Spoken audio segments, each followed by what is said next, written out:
पहली न्यूज़ आ रही है वो आ रही है ISPA से।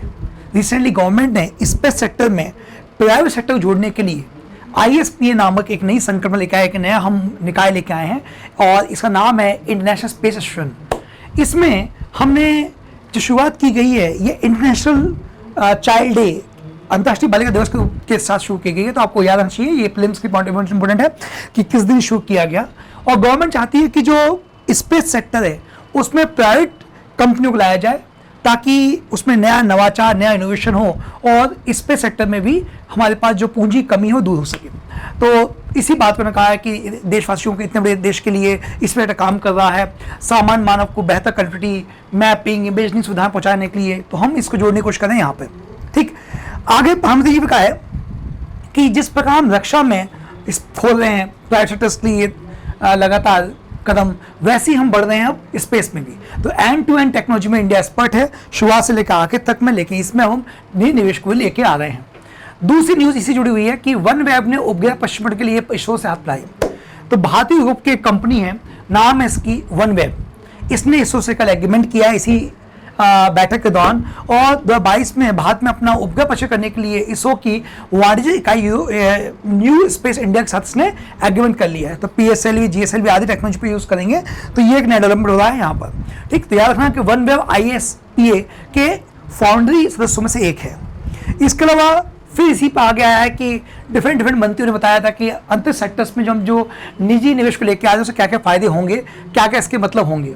तो ये एक बहुत ही महत्वपूर्ण बात है कि सरकार ने कहा है कि निजी सेक्टर को लाने से हमारी क्वालिटी इंप्रूव होगी, इससे आर्थिक विकास भी होगा, इससे टेक्नोलॉजी डेवलपमेंट भी होगा और फाइनली इससे नेशन के डेवलपमेंट में फायदा मिलेगा। लास्ट में यहाँ पे कहा गया कि कई टेक्नोलॉजी ऐसी हैं जो दोहरे उपयोग वाली हैं।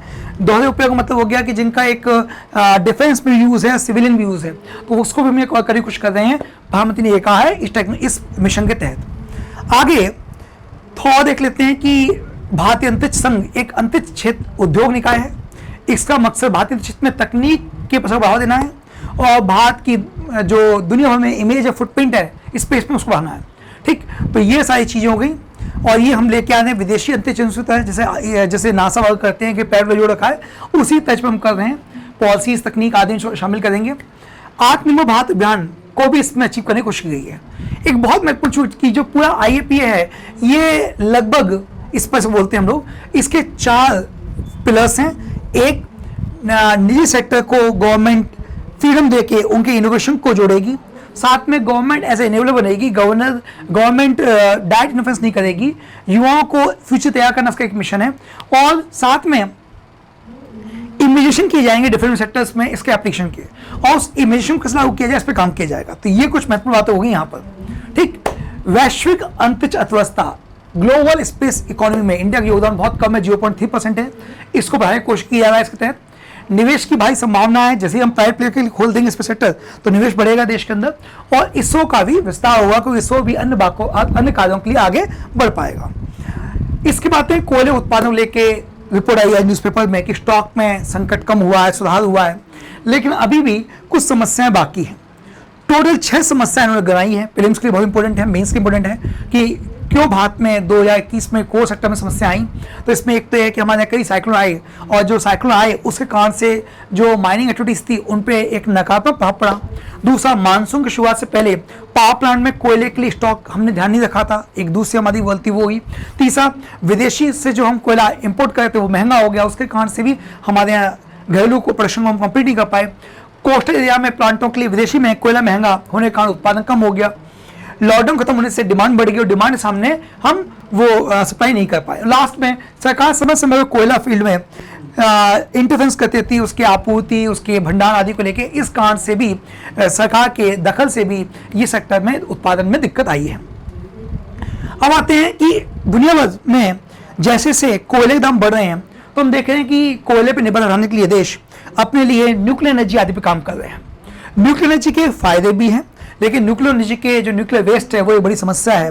और दूसरा, न्यूक्लियर फ्यूल की जो अवेलेबिलिटी है वो भी मौजूद नहीं है। और इसके इन्वेस्टमेंट में काफ़ी लागत आती है। हालांकि कुछ देश पे काम कर रहे हैं, जैसे यहाँ देख रहे हैं कि फिनलैंड ने कहा है कि 2035 तक वो शून्य कार्बन उत्सर्जन करेगा, जीरो कार्बन उत्सर्जन करेगा, जितना इमिट करेगा उसका वो वापस से रिप्लेस कर देगा, तो टोटल उसका जीरो हो जाएगा। चेक रिपब्लिक ने यह कहा है कि 2040 तक 40% तक परमाणु संयंत्र की स्थापना करेंगे और परमाणु बिजली की तरफ बढ़ेंगे। पोलैंड ने भी इसी तरह घोषणा करी है। और ये एक रिपोर्ट कहती है थिंक टैंक के इंस्टेंट फाउंडेशन की कि 2019 में पोलैंड में कुल ऊर्जा उत्पादन में कोयले की स्थायी 70% है, 2020 70% रह गई और 2030 तक इसको 56% करेंगे, मतलब धीरे धीरे कोयले पर निर्भरता कम करेंगे। हालांकि न्यूक्लियर एनर्जी का दूसरा डिसएडवांटेज हम देखें कि फुकुशिमा जो घटना हुई थी उस रूप में है। और भारत के संदर्भ में जो महत्वपूर्ण बात वही है कि भारत में 135 कोयला आधारित हमारे संयंत्र हैं जहाँ पे अभी बिजली समस्या आ रही है और 18 लाख टन से कोयले की जो होती है रोज, अभी 15 टन में यह हो पा रहा है। तो ये एक बड़ी समस्या है एनर्जी को लेके। और आपको पता है कि भारत डेवलपिंग कंट्री है और ये विकासशील आसाम में ऊर्जा की आवश्यकता बहुत जरूरी होती है, तो इस रूप में ये इंपॉर्टेंट पॉइंट हो गया।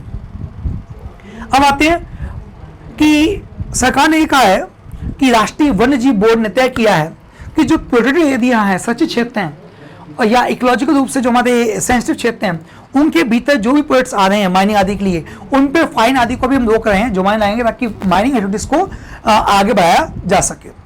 अब आते हैं हम बुनियादी उद्योग को दे रहे हैं दोस्ता में जो तेजी संकेत। सबसे पहले पहुंचिए कि बुनियादी उद्योग में कौन कौन सी चीजें आती है।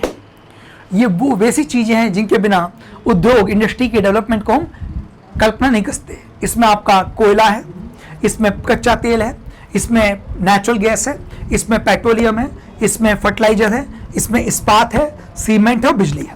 सबसे पहले तो आपको याद रखना है कि किसका कितना परसेंटेज है। कई बार यूपीएससी में इनका परसेंटेज पूछ चुका है और इनका और जमाने कहता है किसका कितना परसेंटेज है।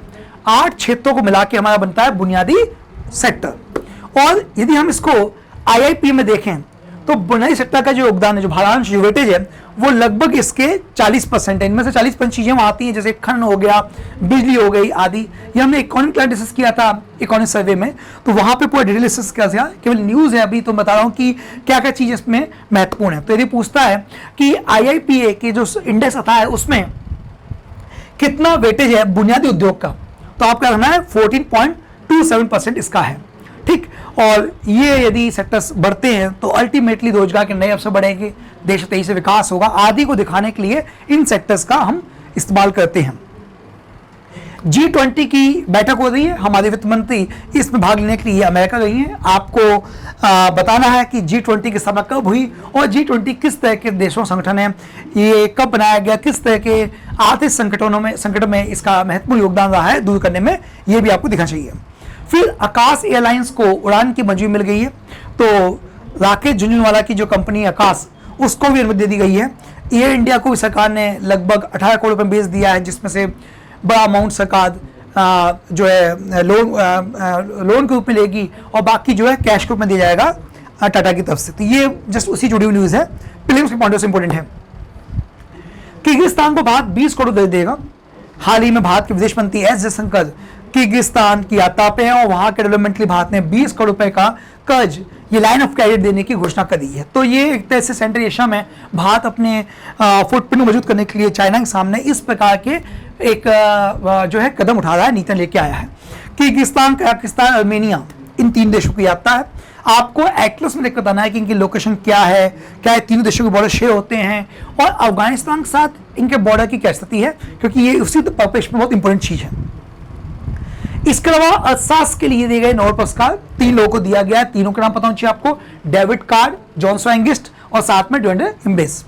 ये 3 जो लोगों को दिया गया है, इन लोगों के स्टडीज से जो समाज के लिए अहम सवाल होते हैं इकोनॉमिक्स के बुनियादी, कि लेबर वेजेस और रोजगार के बीच का संबंध है, ठीक, क्या वेतन बढ़ने से रोजगार बढ़ता है, डिमांड बढ़ती है, आदि तमाम ऐसे विषय हैं जिनको उन्होंने जो है अपने अध्ययन के माध्यम दूर किया।